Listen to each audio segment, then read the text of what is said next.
के साँच्चै तपाईको विवाह सौगात मल्लसँग हुँदैछ त? होइन, मैले यो खबरहरू सुनेको हो अनि यस्तो लाग्छ त्यो ट्रुथ भन्ने कुरा आइहाल्छ। अब उहाँहरूले एकदमै डेट पनि दिनुभएको रहेछ, चैतको 3 गते उहाँले यसरी इङ्गेजमेन्ट हुँदैछ भनेर। अनि मसँग त केही एभिडेन्सहरू पनि छन् होइन, तर सत्य चाहिँ के हो भने तपाईँहरूको फेरि पुनर्मिलन भइसकेको छ र विवाहको योजना पनि। साँच्चीकै त्यो रिप्लाई किन नगरेको भन्ने कुरा चाहिँ आई थिङ्क त्यो मलाई चाहिँ यस्तो लाग्छ। अब यस्तो न्युजहरू आइरहन्छ अनि आई थिङ्क हामी अब as actors kind of use to पनि छौँ अनि त्यो न्युजलाई अझै रिप्लाई गरेर त्यसलाई अझै कम्प्लेक्स बनाउनुभन्दा यत्तिकै छोड्यो भने आई थिङ्क टाइमले नै सबै कुरा भन्छ भनेर पनि हो। या फिल्ममा ब्याक भयो जस्तो प्रेममा पनि ब्याक हुन मन छ मलाई। आफूसँग लाइक हुन्छ नि आफ्नो कुराहरू सेयर गर्ने कोही भइदियोस् भन्ने त राम्रो कुरा हो नि त, तर पाइरहेको चाहिँ छैन मैले सायद। सृष्टिजीलाई मेरो क्वेसन है, तपाईँको फिल्म चोइसेसहरू चाहिँ अरू फिल्म्सहरू तपाईँले अरू कलाकारहरूले गरिरहने फिल्म्स भन्दा चाहिँ अलिकति डिफ्रेन्ट पनि हुन्छ होइन, तर त्यो डिफ्रेन्ट टेस्ट या फिर तपाईँको त्यो डिफ्रेन्ट चोइसेसहरू चाहिँ अडियन्सहरूले मन नपराइदिएको हो कि के हो, तपाईँलाई के लाग्छ? आई थिङ्क त्यो सधैँ त्यो कन्सियस चोइस चाहिँ हो कि डिफ्रेन्ट टाइप्स अफ क्यारेक्टर चाहिँ चुज गरौँ भन्ने चाहिँ एकदमै आफैले सोचेरै गर्छु। अनि कहिले कहिले त्यस्तो गर्दाखेरि त्यो डिफ्रेन्ट, किनकि त्यो एज अ वुमन क्यारेक्टरमा चाहिँ त्यो डिफ्रेन्ट डाइनामिकहरू हेर्दाखेरि चाहिँ नि अलिकति डिफ्रेन्ट भनौँ न काइन्ड्स अफ सिनेमा हुन जान्छ गएको छ होइन। तर I think most important for me as an actor चाहिँ नि मेरो त्यो एउटा सेटिस्फ्याक्सन कि मेरो ग्रोथ अनि मैले कसरी यो आर्ट फर्मलाई अझै बुझ्न सकेको छु कामको थ्रु होइन, टिमवर्कको थ्रु अनि स्टोरी टेलिङको थ्रु। अनि त्यो हिसाबमा चाहिँ आई थिङ्क म एकदमै सेटिस्फाइड छु। अनि आई होप द्याट सबै जनरहरू चाहिँ नि अनि सबै टाइप्स अफ सिनेमाहरू चाहिँ चलोस् भन्ने चाहिँ लाग्छ, किनकि अहिले हामी एकदमै हलमा डिपेन्डेन्ट छौँ नेपालमा। होपफुली ओटिटी प्लेटफर्महरू पनि एकदम स्टाब्लिस्ड भएर आयो भने आई थिङ्क म मात्रै होइन सबैजना क्रिएटिभ पर्सनहरू जुन हुनुहुन्छ, एक्टर्सहरू, फिल्म मेकर्सहरू जसलाई चाहिँ एकदमै अफ बिट खालको भनौँ न स्टोरी टेलिङ गर्न मन छ, अझै आफ्नो क्रिएटिभिटीलाई अझै एक्सप्लोर गर्न मन छ, अझै रिस्क लिन मन छ, उहाँहरूको लागि पनि स्पेस हुन्थ्यो। अनि त्यो भएर एक्चुली यो प्लेटफर्मको through I really would love to request हाम्रो नेपालमा पनि कसरी हुन्छ एउटा स्ट्रङ प्रोमिनेन्ट ओटिटी प्लेटफर्म चाहिँ आओस् भन्ने चाहन्छु। ओके, सृष्टिजीलाई नै मेरो प्रश्न छ। यो फिल्ममा विवाहित महिलाको रोल खेल्नु भएको छ, बजारमा हल्ला तपाईँले विवाह गर्दै हुनुहुन्छ भनेर पनि आइरहेछ, आज नारी दिवसको सन्दर्भमा पनि छ होइन, ती हल्लाहरूलाई तपाईँले प्रतिवाद किन गर्नु भएन होइन? के साँच्चै तपाईँको विवाह सौगात मल्लसँग हुँदैछ त होइन? किनभने धेरै मिडियाले ओपनली यो कुरो न्युज लेखेका छन्, तपाईँको कहीँबाट पनि यो विषयमा चाहिँ क्रिया प्रतिक्रियाहरू आएका छैनन्। आज सबै मिडियाको सामुन्ने यो कुरालाई खुलस्त गरिदिनु होला, किनभने चैत 8मा तपाईँको फिल्म रिलिज छ, विवाहमा पनि कुद्नुपर्छ होला, सपिङ होला, मेहन्दी सङ्गीत सारा चिजहरू गर्नुपर्छ होला होइन? के छ, कहिलेसम्म कुद्नुहुन्छ, खास कुरो के हो र किन प्रतिवाद गर्नु भएन यदि हो या होइन भन्ने विषयमा चाहिँ? मौनताले त हो भन्ने कुरो बुझाउँछ फेरि। ओके, होइन, मैले यो खबरहरू सुनेको हो अनि यस्तो लाग्छ त्यो ट्रुथ भन्ने कुरा आइहाल्छ। अब उहाँहरूले एकदमै डेट पनि दिनुभएको रहेछ, चैतको 3 गते उहाँले यसरी इङ्गेजमेन्ट हुँदैछ भनेर। अनि एकदम अमेजिङ लाग्यो, एन्टरटेनिङ डेफिनेटली लाग्यो। अनि त्यसमा के भन्ने नै मलाई आएन, किनकि आई थिङ्क अब चैत 3 आइहाल्छ अनि देखिहाल्नुहुन्छ भन्ने भनेको चाहिँ हो कि होइन, हो या होइन त्यो चाहिँ होइन, त्यो न्युज चाहिँ होइन, डेफिनेटली होइन। चैतको 3 गते चाहिँ होइन होइन होइन, अनफर्चुनेटली त्यो न्युज अहिलेको लागि ट्रु होइन, सरी। तपाईँहरू ब्याक भइसक्यो एकअर्का? होइन, मैले इन्टरभ्युजमा पनि भन्दै आएको छु कि हामी गुड टर्म्समा छौँ। अब आई थिङ्क प्रिटी मच थाहा भइसक्यो सबैजनालाई कसरी सेपरेसन भएको कुराहरू। अनि अहिलेको समयमा आई थिङ्क जस्ट सबैको भलो होस्, राम्रो होस् भन्ने नै हुन्छ। अनि कोही पनि मान्छे आई थिङ्क त्यो एकदमै एटलिस्ट हाम्रो केसमा चाहिँ त्यो एकदम नराम्रो इन्टेन्सन भएर एकदमै ऊ भएर सेपरेट भएको पनि होइन। त्यही भएर चाहिँ नि त्यो हेर्दैछौँ। सेपरेटको कुरा गरिराख्दाखेरि चाहिँ मसँग त केही एभिडेन्सहरू पनि छन् होइन। तर सत्य चाहिँ के हो भने तपाईँहरूको फेरि पुनर्मिलन भइसकेको छ र विवाहको योजना पनि भइरहेको हो भन्ने चाहिँ हामीले बुझ्यौँ। र सँगसँगै यही मैले खास जोड्न खोजेको कुरो चाहिँ यसरी कसैसँग नाम जोडिएर आएको छ नि त, फेरि विवाह जस्तो कुरा आएको छ। भोलि तपाईँको विवाह अन्त कतै होला रे होइन, सायद नहोस् होइन, होला रे। तर यस विषयमा तपाईँले प्रतिवाद चाहिँ किन गर्न चाहनु भएन, केही बोल्न चाहिँ किन चाहनु भएन कि?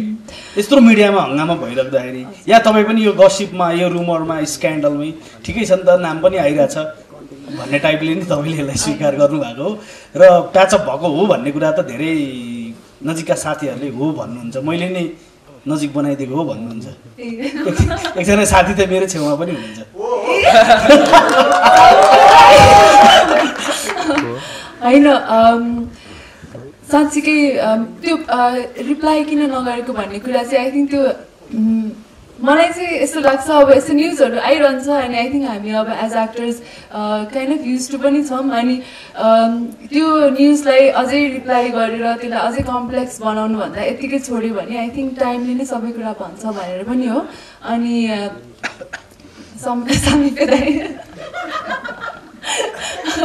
हामी कुरा चाहिँ हुन्छ हाम्रो, अनि त्यसलाई सायद उहाँहरूले चाहिँ नि अब प्याचअप भएको फेरि ब्याक इन रिलेसनसिप भएको भनेर सोच्नु भयो होला। तर त्यो चाहिँ नि छैन अहिले, त्यति चाहिँ म भन्छु अनेस्टली।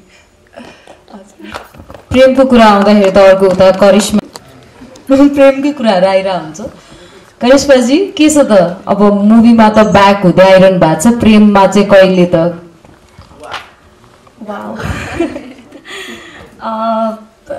या फिल्ममा ब्याक भयो जस्तो प्रेममा पनि ब्याक हुन मन छ मलाई। आफूसँग लाइक हुन्छ नि आफ्नो कुराहरू सेयर गर्ने कोही भइदियोस् भन्ने त राम्रो कुरा हो नि त, तर पाइरहेको चाहिँ छैन मैले sadly. But maybe in future थाहा भयो भने सबैभन्दा पहिला चाहिँ म हजुरलाई कल गरेर भन्छु। ओके, र यो चाहिँ सबै कलाकारहरूले उत्तर दिनु होला होइन।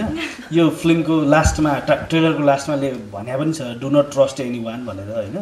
तपाईँहरू पत्रकारहरूलाई मिडियाहरूलाई चाहिँ कतिको ट्रस्ट गर्नुहुन्छ? पालै पालो उत्तर दिनु होला। कतिको ट्रस्ट, कुन लेभलको ट्रस्ट गर्नुहुन्छ, कति पर्सेन्टमा ट्रस्ट गर्नुहुन्छ? आई थिङ्क त्यो मेरो लागि पर्सनली चाहिँ के अरे एकदम इन्डिभिजुअल हुन्छ। अनि सबैजनासँगको रिलेसन चाहिँ नि जस्तो एनर्जी दिन्छ हुन्छ नि त्यही खालको एक्सचेन्जेस हुन्छ। सो फार चाहिँ नि मेरो केसमा पर्सनली भन्नुपर्दाखेरि चाहिँ मेरो एकदमै प्लेजेन्ट एक्सपिरियन्स भएको छ अनेस्टली भन्नुपर्दा। अनि म एकदम ग्रेटफुल पनि छु त्यो कुरामा। एउटा किसिमको माया, रिस्पेक्ट अनि जेन्युनली चाहिँ नि के अरे राम्रो इन्टेन्सन अनि राम्रो होस् भन्ने चाहिँ मैले फिल गरेको छु। अनि आई थिङ्क त्यो ओभरअल पनि यो भनौँ न मिडिया अनि प्लस एक्टर अनि यो इन्डस्ट्री भनेको रिफ्लेक्सन हो जस्तो लाग्छ। अनि हामीहरू एकअर्काप्रति चाहिँ नि एउटा खालको सद्भाव हुनुपर्छ अनि एउटा खालको कमराडरी हुनुपर्छ जस्तो लाग्छ, जुन चाहिँ नि आई थिङ्क कम्पेरिटिभली अरू भनौँ न अरू देशहरूको हेर्दाखेरि चाहिँ हाम्रो नेपालको चाहिँ मलाई एक लेभलको रिस्पेक्ट र माया चाहिँ छ जस्तो लाग्छ। त्यति हामी चाहिँ नि नेपालीहरू त्यस्तो एकदमै नराम्रो गर्ने खालको चाहिँ नि मैले देखेको छुइनँ media towards actors or actors towards media. अनि मलाई त्यो चाहिँ एकदम खुसी लाग्छ। सेम एकदमै मलाई लाग्छ यो नङ र मासुको सम्बन्धलाई चाहिँ फेरि हामी चाहिँ नङ र मासुकै सम्बन्धमा त्यही पेरिफेरीमा रहेर बसिरहेछौँ, त्यसरी नै चलिरहेछ जस्तो लाग्छ मलाई। जहाँसम्म अहिलेसम्म जति पनि सपोर्ट पाइरहेको छु, जति पनि न्युज कभरेजहरू गरिदिइराख्नु भएको छ, स्टिल म नयाँ यसरी नै सपोर्ट गरिदिइराख्नु भएको छ। सो अरू नयाँ आउने मान्छेहरूको लागि पनि इन्सपिरेसन म बन्न खोजिरहेको छु भने यो सबै देन त हजुर पत्रकार दाजुभाइ तथा दिदीबहिनीहरूलाई नै जान्छ। Thank you. त्यही नै हो एन्सर होइन। मैले इफ मलाई केही चिज भन्नु छ या मैले मेरो के कस्तो छ भनेर सोध्नु पऱ्यो भने म मिडिया पर्सन्सहरूलाई नै सोध्छु, हजुरहरूलाई नै सोध्छु, हजुरहरूबाटै फिडब्याक लिएर हुन्छु। केही गलत गरिरहेको छु भने प्लिज प्लिज भनेर पनि भन्छु, हजुरलाई थाहा छ होला दाइ, हजुरले मानि पनि दिनुभएको छ। त्यो भनेको रेस्पेक्ट हो टुवर्ड्स इच अदर। सो या म त सबैजनालाई एकदम ट्रस्ट गर्छु अनि आइ एम भेरी ग्रेटफुल। हजुरहरू सबैजनाले यति धेरै माया गरिदिनुहुन्छ कलाकारलाई।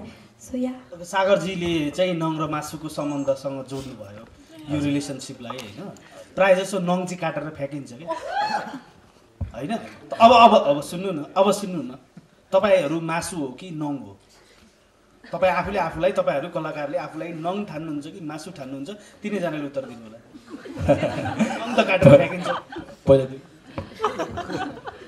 आई थिङ्क त्यो नङ र मासुको कुरा मलाई क्या इन्ट्रेस्टिङ लाग्यो तपाईँको के अरे नङ पनि पुरै त काटिँदैन नि त ब्यालेन्समा काटिन्छ नि त सो चाहिने नङ त राख्नु पऱ्यो सो आई थिङ्क त्यो त्यही नै हो अब ब्यालेन्समा सबै कुरा